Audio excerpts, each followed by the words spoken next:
Italy is betraying its true Italians, while throwing open its doors to those who have no historical, cultural, or emotional ties to our nation.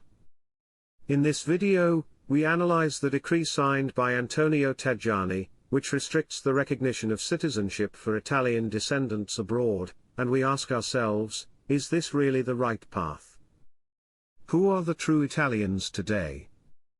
And what kind of migration model would truly serve our future? On March 28, 2025, Antonio Tajani, Minister of Foreign Affairs, signed a decree. The goal: to limit access to jus sanguinis, citizenship by bloodline, for Italian descendants, especially those from South America.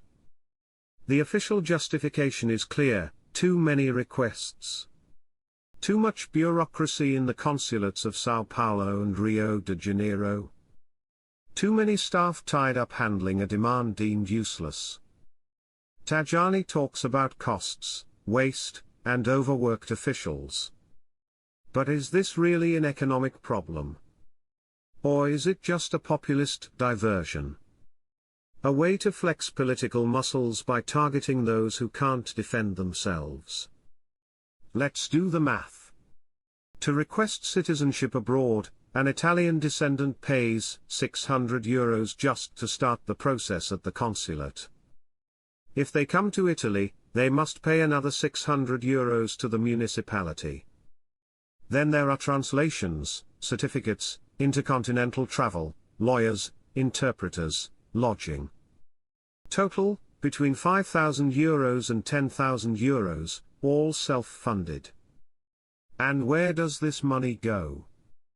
Into the Italian economy, hotels, law firms, restaurants, municipalities. In short, this migration brings wealth, not the opposite. Now, let's look at the other side, irregular immigration. Each migrant taken in costs the Italian state €30 to €35 per day. If they're denied asylum, deportation can cost up to €5,800. In 2018, sea rescue operations alone cost €879 million. And then what? Many don't work. They remain dependent on the system. They receive benefits, housing, healthcare. In many cases, seen already in Sweden, Belgium, Germany, this model led to welfare collapse, not salvation. The promise was, these migrants will pay pensions. The reality: our pensions are being mined out even earlier because of this failed migration management. In southern Brazil, Argentina, and Uruguay, there are vibrant Italian communities. They speak Venetian dialect, celebrate Ferragosto, cook like in Parma or Naples. Many have university degrees, speak 3 languages, have a profession, a house, a family. They are middle class, highly qualified, educated, and deeply connected to Italy for generations. And yet Italy ignores them. Worse, it rejects them. It forces them to bear absurd expenses and long administrative silence. And the gravest thing, is that it forgets history. Italians who emigrated to South America, especially to Brazil, built entire civilizations from nothing, in the middle of the jungle, without support from their host country. Today, their descendants are treated as second-class citizens just because they were born outside of Italian soil. But their ancestors were forced to leave so those who remained in Italy wouldn't starve. Entire generations were sold off as labor, in commercial agreements, like the diaspora sent to Belgian coal mines, often condemned to inhumane conditions. Tajani today insults the memory of these real Italians, spitting on their sacrifice. They brought civilization to places where there was none, and now their grandchildren are treated with suspicion. Meanwhile, the doors are wide open to migrants from cultures profoundly incompatible with Italy, without any screening of socio-economic background or criminal history. In a tragic paradox, European cities are becoming urban jungles, where there was once order and culture, there is now unseen levels of crime, rape, Islamic terrorism, urban decay and vandalism, and rising ghettoization. Integration, in most cases, has failed. And the social and economic cost is paid by Italian families. What makes this situation even more absurd and offensive is one of the most outrageous lies Tajani told at a press conference, that Italian descendants engage in medical tourism, exploiting Italy's national healthcare without having paid a cent into it. A ridiculous and baseless claim. In Brazil, the middle class, who make up the overwhelming majority of Italian descendants, use only private healthcare. And that system works very well: immediate appointments, modern facilities, surgeries within a month. The opposite of Italy's collapsing public healthcare, with years-long waitlists and elitist private clinics charging up to €500 for a basic consultation.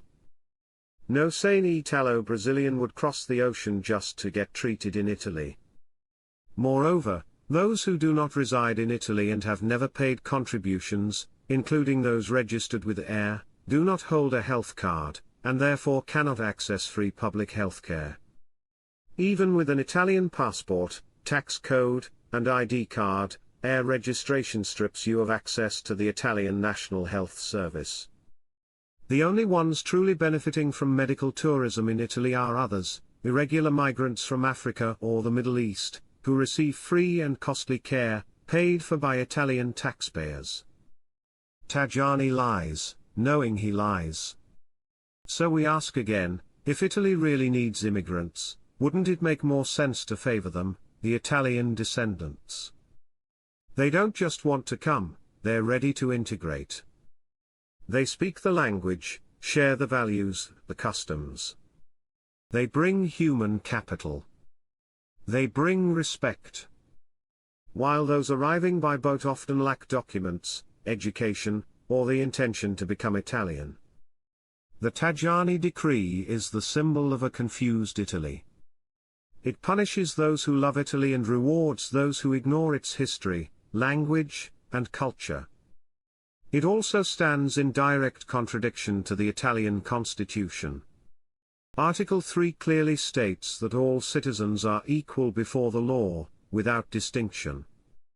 Yet Tajani proposes the creation of two types of Italians: those born on Italian soil, who retain full rights to pass on citizenship; those born abroad, even to Italian parents, who would be reduced to second-class citizens. If this proposal passes, an Italian emigrant would not see their great-grandchildren recognized as Italians. A serious violation of equality and continuity of citizenship. This becomes even more absurd when we look at Italian consulates in Brussels, Paris, Berlin. Every day, entire families of Arab or Turkish origin show up, dressed according to Eastern religious traditions, speaking only Arabic or Turkish among themselves. Yet they are there to renew Italian passports. Are these Tajani's real Italians? People who acquired citizenship, often through obscure procedures, and who share no language, customs, or cultural reference to Italy. An instrumental citizenship, used only to move freely in Europe. This is not just a cultural issue. Historically, political Islam has attempted multiple times to invade and subjugate Europe and Italy. Just remember the battles of Lepanto and Grunwald, or the 700 years of Islamic colonization in the Iberian Peninsula, and the 500 years of Ottoman rule in the Balkans. Now, citizens devoted to that very tradition that once sought to erase European civilization are welcomed without question. While the grandchildren of those who built Brazil with their hands are discriminated against. In truth, it's increasingly clear, Tajani is using Italian descendants as scapegoats. He projects Italian frustration over the uncontrolled migrant invasion onto them, people the government is utterly incapable of stopping.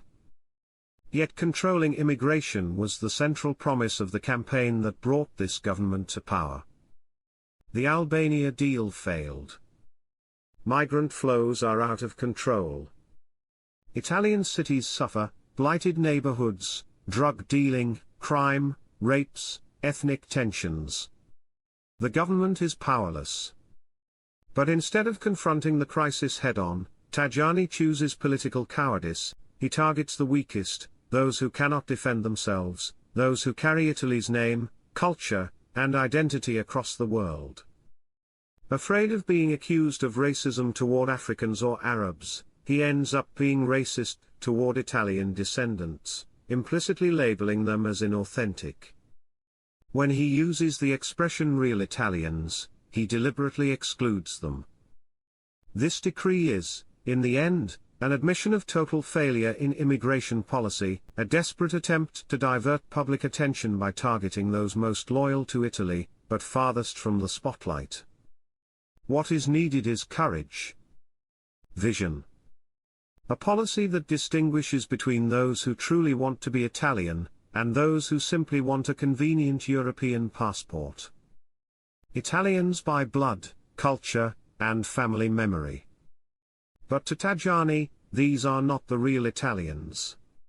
With his ambiguous and insinuating language, he promotes the idea that there are first-class Italians, born on the soil, and second-class Italians, to be excluded. This decree is nothing more than an admission of failure, the total collapse of Italian immigration policy. And to cover it up, they strike the most vulnerable. Those who, though born far away, mourn the collapse of the Italian civilization they still feel they belong to. Tajani is not defending Italy. He is betraying it. If you also believe that Italy should value those who truly love it, share this video.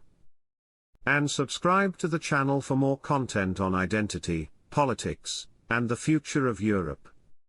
If you liked this video, subscribe for upcoming content.